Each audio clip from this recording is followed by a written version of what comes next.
Formal nang sinimula ng partido ng administrasyon na Alyansa para sa Bagong Pilipinas ang kanilang kampanya para sa 2025 midterm election matapos ang proclamation rally na ginanap sa baluarte ng Pangulo, partikular sa Centennial Arena sa Lawag City sa Ilocos Norte kahapon.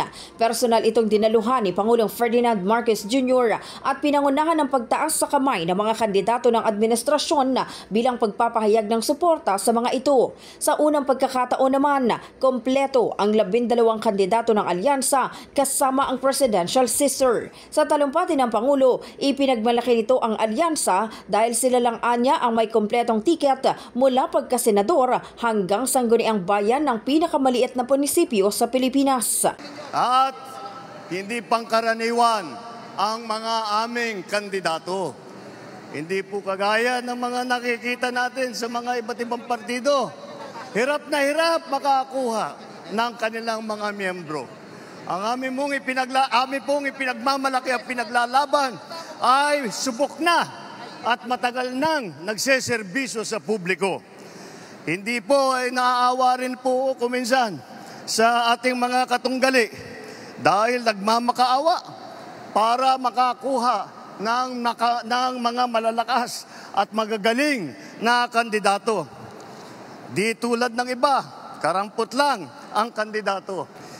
Kung ihahambing natin sa mga napulot nila, ang ticket natin mula sa Senado hanggang Sangguniang Bayan ay mga leader na subok sa serbisyo.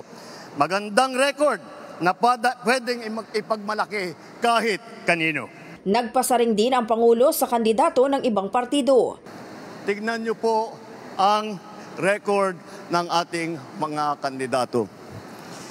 Wala sa kanila ang may bahid ng dugo dahil sa tukhang.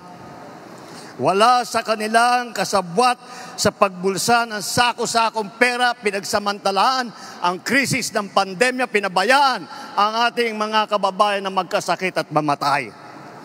Wala sa kanila ang mga pumapalakpak sa China.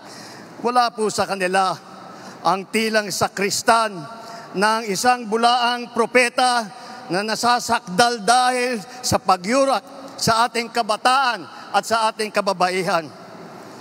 Wala sa kanila ang tagataguyod ng pugad ng krimen, ng sentro ng paglalapastangan ng mga kababaihan na mga pogo. Samantala, bukas rin agad ay masusundan na ang sorties ng alyansa na gaganapin naman sa Iloilo sa kasusundan sa Davao del Norte at Pasay. In the heart of changing lives, ito si Brigada Maricar Sargan ng 15.1 Brigada News sa Manila, The Music News Authority.